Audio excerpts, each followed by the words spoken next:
Facebook must be broken up, according to the US government, and actually well reported on by CNN. So it looks like the stars have aligned and something really interesting is happening here. And it's not just that this is essentially a full frontal assault from the US government against Facebook and Silicon Valley, because there's another 11 lawsuits launched by the government against Google back in October. These things take an awfully long time to do, though, so don't expect any significant results in the near future, and there's no guarantee that the results will turn out in the favor of the general public and not in the favor of Silicon Valley. But as CNN reported here, they say dozens, but I believe it's 48 states and districts, as well as the federal government, have sued Facebook on Wednesday, so yesterday, in twin antitrust lawsuits alleging that the social media giant abused its dominance in the digital marketplace and engaged in anti-competitive behavior. Well, I'm not going to question that. The Federal Trade Commission is seeking a permanent injunction on federal court that could, among other things, require the company to divest assets, including Instagram and WhatsApp, effectively breaking up Facebook as we know it. The states are also calling for the company to be broken up if necessary. As Ian Connor, the director of the FTC's Bureau of Competition, says, personal social networking is central to the lives of millions of Americans. Facebook's actions to entrench and maintain its monopoly to deny consumers of the benefits of competition. Our aim is to roll back Facebook's anti-competitive conduct and restore competition so that innovation and competition can thrive. According to the suit, Facebook's alleged misconduct has resulted in customers being harmed. Internet users have fewer choices among social media platforms and poorer experiences, the complaint said, while the tech industry has suffered from reduced investment in potentially competing services. In another critical allegation, state officials say that Facebook opens its platform to third-party developers to draw them into the company's orbit, then cut off their access to Facebook services once Facebook perceived them to be a competitive threat. I think this is a really interesting way of approaching this. And what I find also interesting is that this is not just a problem for third-party app developers. This is also a free speech problem, of course, for those people that must not be named on Facebook services. They were also drawn in by the promise of, well, here's an open platform that anyone can sign up to, anyone can use, anyone can create a page, anyone can start talking about the subjects that they want, until that Facebook finds that there is some kind of competitive threat, not necessarily in a business sense, but it seems in an ideological sense. And you may have seen, and maybe I'll see if I can get the clip for the video of this in editing.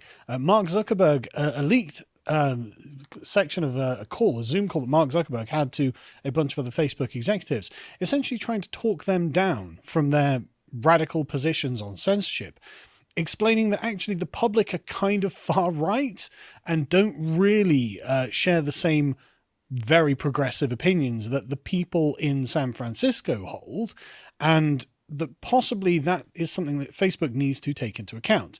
But again, effective voices like people like Paul Joseph Watson, people who don't swear, they don't threaten, they don't say anything that is generally classed as bigoted, can be removed from the platform anyway, because it appears that they are effective in challenging progressive narratives.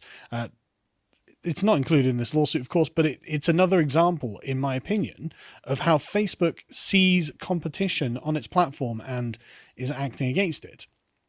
But the response to the allegations here of monopoly from the US government and the 48 states and districts is very, very interesting, because and it's interesting because of the left-wing and progressive political and economic views that Facebook employees generally tend to hold, at least according to Mark Zuckerberg. But let's be honest, no one in their right mind thinks Facebook isn't a hive of radical left-wing opinions. The Facebook response is a very libertarian free market response. They say the most important fact in this case, which the Commission does not mention in its 53-page complaint, is that it cleared these acquisitions years ago. The government now wants a do-over, sending a chilling warning to American business that no sale is ever final. Really, you're being oppressed, are you? You're having things done arbitrarily to you without just appeal. Is that what you're saying? Come on. People and small businesses don't choose to use Facebook's free services and advertising because they have to. They use them because our apps and services deliver the most value. We are going to vigorously defend people's ability to continue making that choice. Well, I'm so glad that the libertarians at Facebook have finally taken over. And now can we have the rest of the people that you censored back on the platform so I can continue to make that choice whether I want to follow them or not? Because what you did by censoring people like Paul Joseph Watson, Tommy Robinson, whoever else, Alex Jones, all of the rest, whether you agree with their opinions or not, whether you support them or not, is what you have said to millions of people that followed them is that there's something wrong with you. You shouldn't have followed this. This is inappropriate for our platform, and you have done something wrong by being engaged with this. And you have silenced, not just silenced those people, those individuals who are talking, but by doing so, you have also deafened millions of your own users from being able to hear what they were saying. Whether you thought it was right or wrong at all is irrelevant because, or so I'm told, Facebook isn't a publisher, it's a platform. So it can get those juicy Section 230 protections. So be a platform, allow people to continue making the choice, and shut up. Unless, of course, you're not actually libertarians, and this is a kind of tactical maneuver that you're doing, which obviously it is. But William Kovacic, a former chairman of the FTC, has rebuffed this completely, saying, look, there's nothing in US merger law that says an agency's decision not to challenge a proposed deal immunizes that deal from future review. And so in response to this, but knowing that this was coming, because it's not like Donald Trump hasn't been banging on about big tech forever, because it's a real problem that we're all banging on about all the time. And with the current state of YouTube, who knows where this ends up going, because I can't say for certain actually, but this is probably, if something significant happens here, Instagram and WhatsApp were purchased in by YouTube in like 2014, and they've become essentially the arbiters of a vast amount of the internet. And when someone is removed from YouTube, they are also removed from Instagram, even though they're meant to ostensibly be separate but co-owned companies. But anyway, Facebook have moved to try and protect themselves from this, and they had done this in advance. As CNN report is moved to tightly integrate apps on a technical level, a decision some critics have suggested is a strategy to frustrate any potential breakup. It stepped up its hiring of lawyers with antitrust litigation experience, and the company has fine-tuned its talking points, settling on a narrative that Facebook welcomes regulation, but cracking down too hard could risk giving other countries like China a competitive edge in the fast-moving technology sector.